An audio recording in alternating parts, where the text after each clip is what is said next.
সংসারে এসেছি, আবার এখান থেকে চলে যেতে হবে। এই যে সংসার চক্র ঘুরছে, এই যে চক্রবুঝ, এর থেকে বেরোবার উপায় কি? কি করে শান্তিধামে পৌঁছানো যায়? কোথায় সেই শান্তিধাম? সব ধর্মের মহাপুরুষেরা এক বাক্যে বলছেন, সেই শান্তিময় ধাম ভগবান। তাকে বাইরে খুঁজলে পাওয়া যায় না, খুঁজতে হয় ভেতরে। সংসারে থেকেও কিভাবে তাকে খোঁজা যায়? কেমন করে ঠিক ঠিক চলা যায়? তাকে ভালোবাসা যায়? তার দুটো দৃষ্টান্ত দিচ্ছি।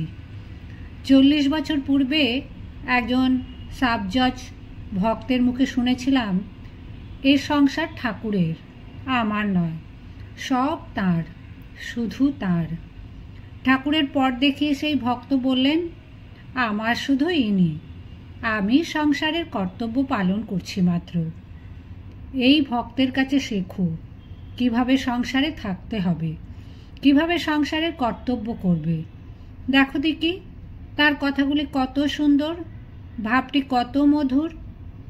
এরা কেউ আমার নয়, সব তার, একমাত্র তিনিই আমার, ভগবান আমার, এরা সব ভগবানের। যেদিন এইভাবে আমরা চলতে পারবো, সেই দিন আমাদের ঠিক ঠিক চলা হবে। আবার সেই অদ্বৈত গোস্বামী বংশের ভক্ত মেয়ের ভাবটি কত সুন্দর। তিনি ঠাকুরকেই সবচেয়ে বেশি ভালোবাসেন, সংসারে শুধু নিজের কর্তব্য করে যাচ্ছেন। ওই ভক্ত দুটির এই যে ভাব, এইটি হলো কর্মযোগের যোগ। এটি সব সময় থাকে না, তাই সাধনার দ্বারা এ ভাবটি আনতে হয়। সর্বদা সৎ বিচার করে চলতে হয়, অসৎ ত্যাগ করে সৎ বস্তু গ্রহণ করতে হয়। দেখো, দুটো ভাব আছে, এক আমি আমার, দুই তুমি তোমার। প্রথমটি আসছে অজ্ঞান থেকে, কাজেই বন্ধনের হেতু।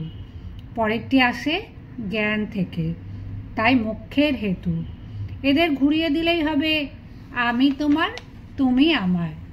এই হলো আসল ভাব সংসারে চলবার জন্য। এই ভাবটি নিয়ে সংসার করো, তাহলে অনাবিল শান্তি পাবে। যাজ্ঞবল্কের দুই সহধর্মিণী মৈত্রেয়ী ও কাত্যায়নী।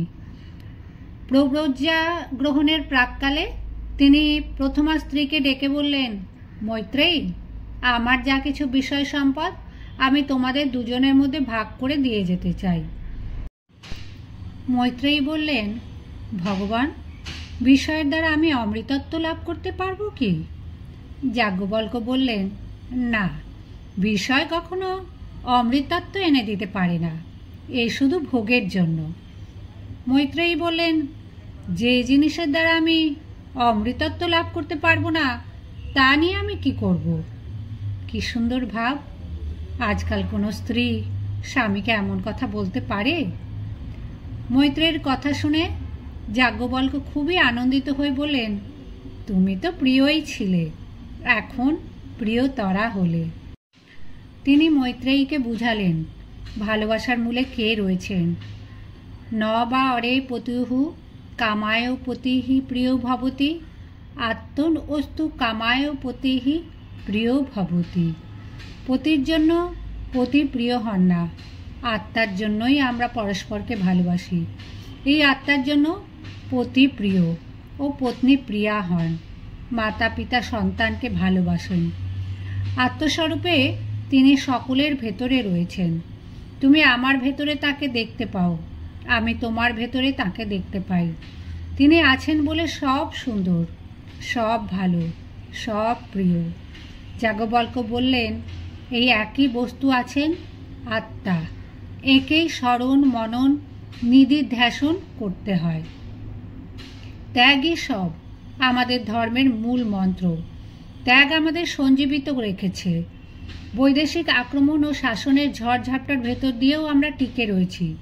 বিষয় সম্পদ পরমার্থ দিতে পারে না, টাকায় শুধু ভোগ বৃদ্ধি করে। এই সংসারে সুখের সাথে দুঃখ জড়িত রয়েছে, আলো আধারের মতন একটার পেছনে একটা। বিষয়ের মধ্যে শাশ্বত আনন্দ চাওয়া ভুল, মস্ত ভুল। অনাবিল সুখ এখানে নেই। তাই তো ঠাকুর এসে আবার সেই প্রাচীন শিক্ষা দিয়ে গেলেন, আসল শান্তি ত্যাগে। ভগবান আনন্দের খনি, তিনি আমাদের হৃদয়ে বসে আছেন, কিন্তু আমরা বহির্মুখ হয়েছি, আমিত্বের উপাসনা করছি। আমরা তাকে চাই না, আমরা বাইরে শান্তি খুঁজছি, কিন্তু শান্তি তো ভেতরে। দেখো না, এক একটা ইন্দ্র কিভাবে প্রাণের মৃত্যুর কারণ হয়। পতঙ্গ চোখের নেশায় আগুনে ঝাঁপ দেয়, রসনা তৃপ্তির জন্য মাছ বড়শির টোপ গিলে মরে, হরিণ বাঁশির সুরে ছুটে গিয়ে ব্যাধের হাতে প্রাণ দেয়। উপনিষদ বলেন, বিধাতা জীবকে বহির্মুখ করে সৃষ্টি করেছেন, সেই জন্য তার এমন দশা। কাজেই এখন তাকেই আবার খুঁজতে হবে অন্তর্মুখ হয়ে। ঠাকুর একটা গান গাইতেন, আপনাতে আপনি থেকো মন, যেও না কো কারো ঘরে, যা চাবি তা বসে পাবি, খোঁজো নিজ অন্তঃপুরে। দেখো না, কোথাও যেতে হলো তাকে, তিনি সব পেলেন নিজের ভেতরে। তাই বলি, ডুব দাও, মায়ামোহ বাড়িও না। বলো দেখি, নিজের বলতে এ সংসারে কে আছে? কেউ তো সঙ্গে যাবে না। সেই গোস্বামী বংশের মেয়েটি কেমন সুন্দর বললেন, একা এসেছি, একা চলে যাব। এই ভাবটি সব সময় জাগিয়ে রাখবে। আমাদের সঙ্গে যাবে শুধু ধর্ম, সত্য, সাধনা, আর সব পড়ে থাকবে। তাই তো ধর্মাচরণ করতে হয়, সাধনা করতে হয়, ভেতরে ডুব দিতে হয়, সত্যের পূজা করতে হয়। আমরা করছি মিথ্যার পূজা, ভোগের সেবা, বাসনার দাসত্ব। কিন্তু এভাবে ভোগের উপশম হয় না, বাসনা মেটে না। আগুনে ঘৃতাহুতি দিলে তা বেড়ে যায়। তেমনি ভোগের দ্বারা ভোগ তৃষ্ণার বৃদ্ধি হয়। গীতায় অর্জুনকে উপদেশ দিচ্ছেন ইন্দ্রিয়গণকে বশে আনতে। তানি সর্বাণী সংযম্য যুক্ত আশিত মত পরহ। ইন্দ্রিয় লালসা নিয়ে ছুটলে জ্বলে পুড়ে মরবে। ত্যাগ চাই। ঠাকুর নিজ জীবনে দৃষ্টান্ত স্থাপন করে ত্যাগ ভাব শিখিয়ে গেছেন। একদিকে ত্যাগ, অন্যদিকে গ্রহণ। ভোগ বাসনা ত্যাগ, ভগবানকে গ্রহণ। দেখো না, গীতায় বলছেন ইন্দ্রিয় সংযম করো, অর্থাৎ ভোগ বাসনা ত্যাগ করো এবং মত পরায়ণ হও, আমার সঙ্গে যুক্ত হও। ভগবানের সঙ্গে যোগ মানে তার উপাসনা, নিত্য তার উপাসনা করবে, বিবেককে সঙ্গে রাখবে, সদা জাগ্রত রাখবে, তার কথাই ভাববে। ভাবনা থেকে ভাব, ভগবানের সঙ্গে ভাব। জ্ঞানও চাই, যাকে উপাসনা করব তার স্বরূপ জ্ঞান। ভগবানের 3টি স্বরূপ বা ভাব আছে, গীতায় নিজ মুখে বলেছেন, অজ অপি স্বর্ণবায়াত্তা ভূতানাম ঈশ্বর অপি সন প্রকৃতিম স্বাম অধিষ্ঠায় সম্ভাব্য আত্মায় মায়য়া যদা যদা হি ধর্মস্য গ্লানি ভবতি ভারত অভ্যুত্থানম অধর্মস্য তদা আত্মনম সৃজাম্যহম। প্রথমত, অজপি স্বর্ণ বয় আত্মা, নির্গুণ নিরাকার ব্রহ্ম। তার এই ভাব আমাদের ধরা ছোঁয়ার বাইরে। এখানে তিনি অবাং মনস অগোচরম। কোটির মধ্যে হয়তো 2-1 এই ভাব নিয়ে থাকতে পারেন।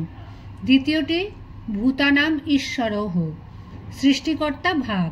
তিনি জগৎ সৃষ্টি করলেন, আমাদের সৃষ্টি করলেন। এখান থেকে উপাসনার আরম্ভ।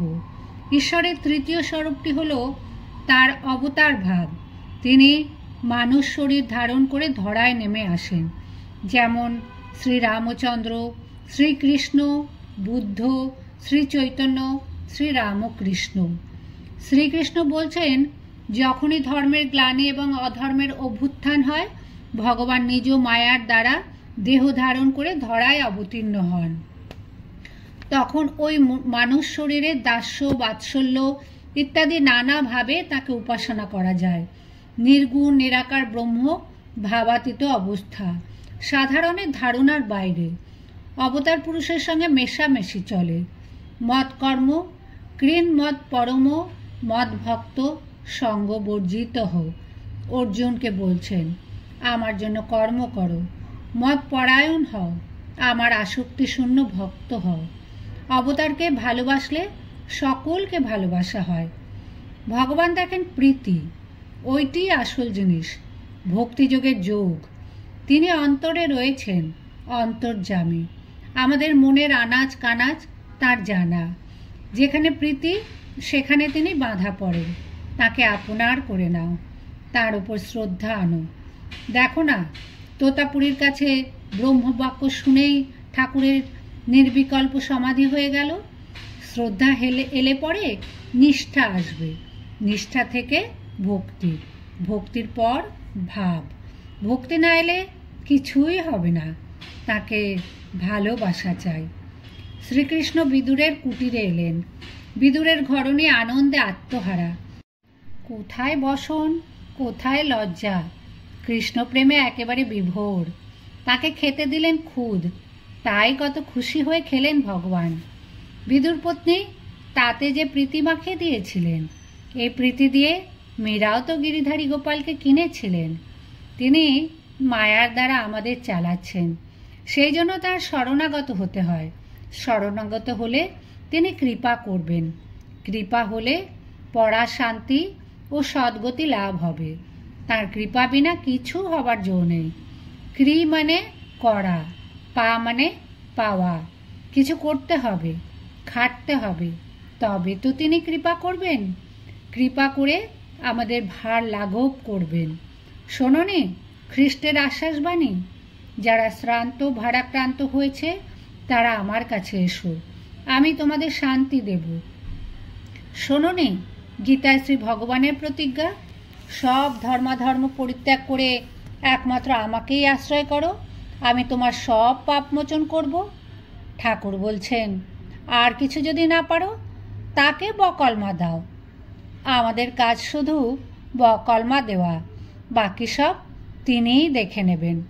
শরণাগতি, শরণাগতি, এই হচ্ছে শান্তি লাভের উপায়। বিষয় বৈভব কখনো শান্তি দিতে পারে না। ঠাকুর বলতেন, শুনে শেখা, দেখে শেখা, ঠেকে শেখা, এই 3 রকমের শেখা যায়। লালাবাবু মস্ত জমিদার, কত তার ঐশ্বর্য। একদিন বেলা যায়, কথাটুকু কানে যেতেই ভাবলেন, তাই তো আমি কি করছি, আমার জীবনের বেলাও তো গেল বলে। মুহূর্তের মধ্যেই চৈতন্য জাগল। তিনি সব ছেড়ে বৃন্দাবনে চলে গেলেন। এই হলো শুনে শেখা। দেখে শেখো। শ্রী শ্রীমার জীবনটি দেখো না। এই সেদিন শরীর রাখলেন, ইচ্ছা করলে তো রাজেশ্বরের মতন থাকতে পারতেন। সারা জগৎ যার পূজা করছে, তার কি ঐশ্বর্যের অভাব হতো? সাক্ষাৎ বৈকুণ্ঠের লক্ষ্মী সব ঐশ্বর্য ত্যাগ করে থাকলেন সামান্য নারীর মতন। সবাই দেখে চিনতে পারত না ইনি সকলের মা, জগতের মা।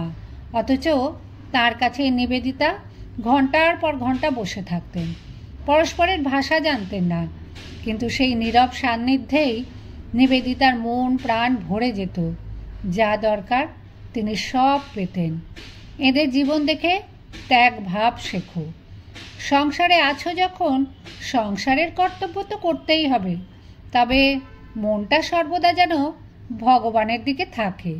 তিনি ছাড়া আমার কেউ নেই, এই ভাবটি রাখবে। তাকে নিয়ে সংসার করো, তাকে পেলে সব পাওয়া হয়ে যায়। একমাত্র তিনি আমাদের চির আপন। টাকা, নাম, যশ, বিষয় আশয় আর যা কিছু বলো, সব অসৎ, অনিত্য। ঠাকুর একদিন ভাগ্নেকে বলেছিলেন, হৃদে ওটি অর্থাৎ কাঞ্চন যদি সত্য হতো, তাহলে গোটা কামার পুকুরটা সোনা দিয়ে মুড়ে দিতাম। কথাটির মর্ম বুঝে নাও। লেখাপড়া জানতেন না, কিন্তু সব সমস্যার সমাধান তিনি বলে দিয়েছেন। তার কথামৃত ভালো করে পড়বে।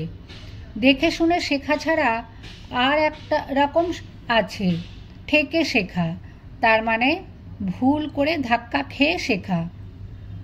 শেষে তুলসীদাসের কথা একটু বলি। একটি দোহায় তিনি বলেছেন, হে তুলসী, ভূমিষ্ঠ হবার সময় তুমি কেঁদেছিলে যখন আর সকলে আনন্দ করেছিল। এখন তুমি এমনভাবে জীবনযাপন করো যাতে শেষের দিনে তুমি এখান থেকে হাসতে হাসতে চলে যেতে পারো, আর সেদিন জগৎ যেন তোমার জন্য কাঁদে।